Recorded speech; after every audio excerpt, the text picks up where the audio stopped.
la mejor de la clase, se quitó la vida, solo por perder su rango. Cuando miro hacia atrás y pienso en la tragedia que sacudió nuestra comunidad, todavía me cuesta entender cómo una simple clasificación pudo desatar una serie de eventos tan devastadores.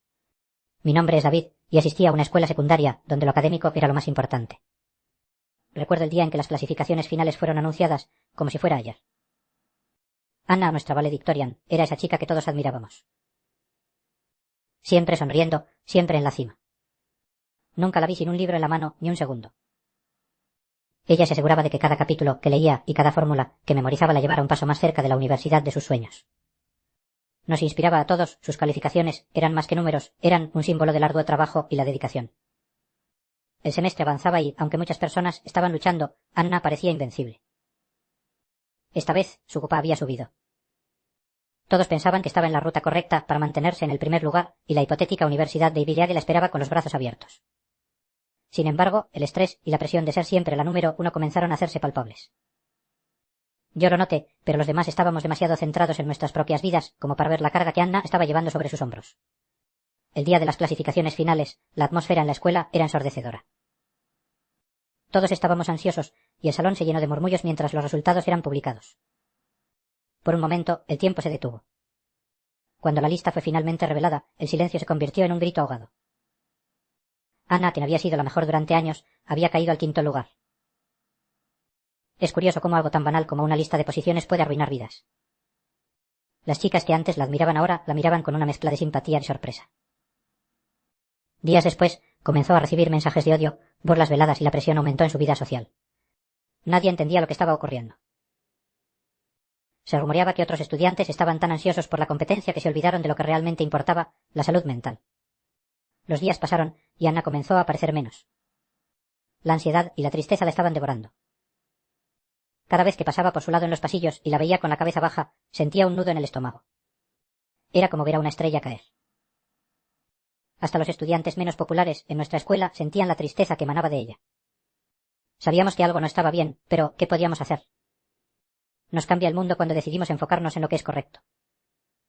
Una tarde, meses después de aquel fatídico día, decidí visitarla. Arreglé una pequeña mochila con algunas de sus golosinas favoritas y un álbum de fotos de nuestra graduación. Pensé que quizás sacar una sonrisa de ella podría ayudarla a olvidar un poco la tormenta que estaba atravesando. Al llegar a su casa, la madre de Anna me recibió con ojos llorosos. Pronto entendí el porqué. Buscamos en la casa y encontramos a Anna en su habitación. La escena fue brutal. El silencio que reinaba en la habitación era como un grito sordo. La chispa que la hacía brillar se había apagado para siempre. Se había llevado su vida, y todo por un número en una lista. Me sentí impotente y mi corazón se rompía al considerar las opciones que ella sintió que no tenía. Fue la primera vez que comprendí el peso de las expectativas sociales y la presión que puede causar un cambio tan drástico en la vida de una persona. Una de las cosas que más me dolieron fueron sus sueños. Todo su esfuerzo, todo por lo que había luchado, se desvaneció en un instante. La valedictorian que había inspirado a tantos ahora se había ido. La noticia se propagó rápidamente y la comunidad quedó devastada. La escuela, que solía celebrar el éxito académico, se sumió en el luto. Las luces de las competencias académicas se apagaron y las conversaciones sobre títulos y calificaciones se volvieron obsoletas, porque la verdad es que, cuando se trata de la vida, las clasificaciones no importan. Aunque pasaron los días, la sombra de su decisión nos persiguió. Nos reunimos, algunos de nosotros, los amigos más cercanos, en su memoria. Habíamos perdido a alguien impresionante, pero más importante, habíamos perdido a una amiga que solo quería sentirse suficiente. Con cada lágrima que derramamos, prometimos cuidar de nosotros mismos y de los demás, a nunca olvidar el costo de luchar por un lugar en un ranking. Y así reflexioné sobre lo que significaba realmente el éxito y cuánto pesa la opinión de la sociedad en nuestra autoestima. Esta historia no debe ser solo una advertencia, sino también una guía para aquellos que enfrentan la misma presión. No hay calificaciones en la vida que puedan determinar tu valor. A veces las historias más tristes son las que nos enseñan las lecciones más valiosas. Eso es lo que me gustaría compartir con ustedes. Y eso fue solo el comienzo. Los días que siguieron al funeral de Anna fueron un viaje a través de la niebla. Al principio, la escuela decidió rendirle homenaje, velas encendidas en su memoria, murales pintados con citas que ella solía compartir en sus discursos. Pero poco a poco, ese homenaje se desvaneció en la rutina diaria, y el eco de su risa se convirtió en un susurro que la mayoría prefería olvidar. La vida continuaba, pero cada rincón de la escuela parecía cargar con el peso de su ausencia. Me sentía atrapado en una paradoja. Por un lado, anhelaba recordar a Anna, pero por otro, sentía que no había espacio para el dolor en la brillante encapsulación de lo normal que todos intentaban recuperar. Los amigos comenzaron a separarse, no por falta de amor, sino porque el duelo nos afectó de maneras que no sabíamos cómo manejar. Acudíamos a nuestras propias vidas, llevándonos el recuerdo de Anna como un peso en el pecho. Sin embargo, cada conversación se sentía vacía, superficial. Recuerdo aquella tarde en que finalmente me senté con Luis, otro de sus amigos cercanos. Nos encontramos en un café, un lugar donde solíamos hablar de nuestros sueños y metas, pero esa conversación no fue así. La melancolía se apoderó de nosotros desde el primer sorbo de café, y lo que comenzó como una charla sobre el futuro pronto se tornó en una discusión sobre lo que habíamos perdido. David, dijo Luis, mientras la mirada se perdía en su taza, ¿no te parece que hemos fallado? Quiero decir, ¿qué se suponía que debíamos hacer? ¿Cómo no pudimos ver lo que se acercaba? Su voz temblaba, y con cada palabra un nuevo abismo se abría entre nosotros. Las preguntas nos atosigaban. Podríamos haberla salvado. Deberíamos haber sido más conscientes, más compasivos. No hay respuestas fáciles a eso, respondí. Mis palabras se sintieron como un velo que apenas podía cubrir la realidad. Pero había una parte de mí que sabía que había algo más.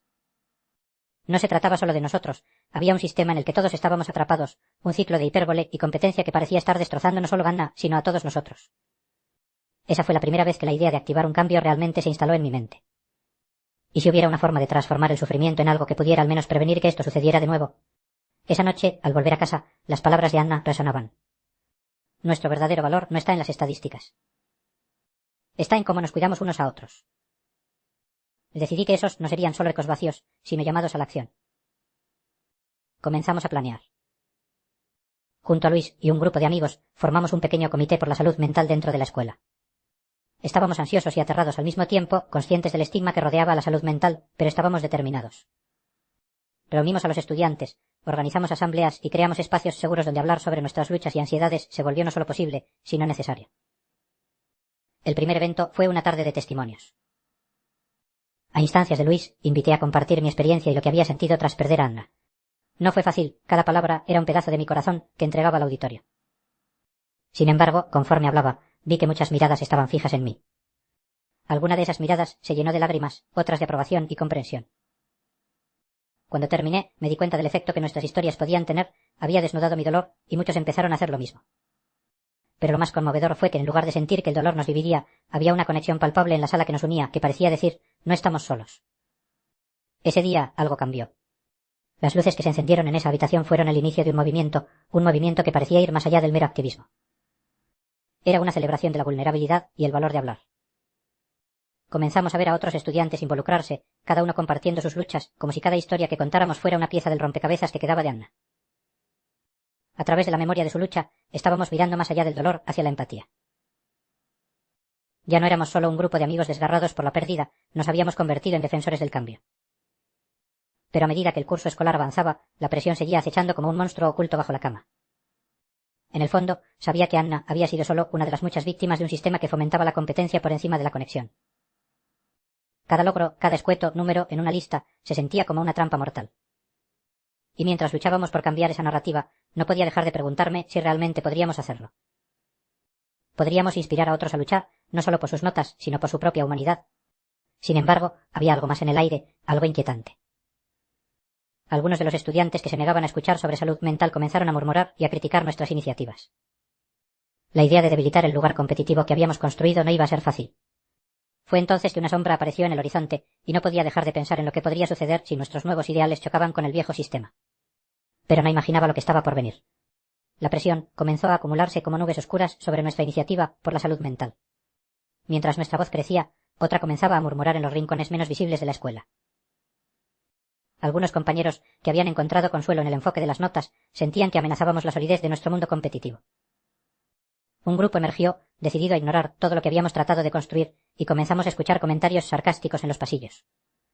Desde lejos, se reían de nuestras reuniones y talleres, como si hablar de nuestras luchas fuera un símbolo de debilidad. Julie, una de las más fervientes defensoras de nuestra causa, se encontró cara a cara con algunos de esos estudiantes en un almuerzo. Regresó con una mezcla de enojo y frustración, y cuando nos relató lo que había sucedido, comprendí que no solo estábamos desafiando un sistema, sino que también nos enfrentábamos a la resistencia de nuestros propios compañeros. ¿Por qué les importa tanto?, preguntó, apretando los puños. No entienden que estamos hablando de vidas. Sus ojos reflejaban una mezcla de rabia y tristeza. La pérdida de Anna había dejado una herida abierta que muchos preferían ignorar. Era más fácil seguir adelante, como si nada hubiera pasado. La manera en que aquellos estudiantes se oponían a nosotros me hizo sentir que teníamos una montaña que escalar. Sentí que sus risas se convertían en un eco que nos desarmaba y me costaba encontrar las palabras adecuadas para defender nuestro movimiento.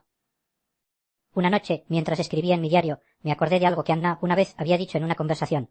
Las voces que más importan son las que tienen el valor de ser escuchadas, incluso en medio del ruido. Me di cuenta de que a veces el valor no radicaba solo en lo que decimos, sino en cómo lo decimos. Creí que si nos enfocábamos en el significado detrás de nuestras acciones, podríamos engendrar un cambio en aquellos que se resistían. Al día siguiente, propuse un evento completamente diferente, una jornada denominada Día de la Empatía. La idea era simple: crear un espacio donde todos, sin excepción, pudieran compartir lo que sentían, incluso aquellos que estaban en desacuerdo con nosotros.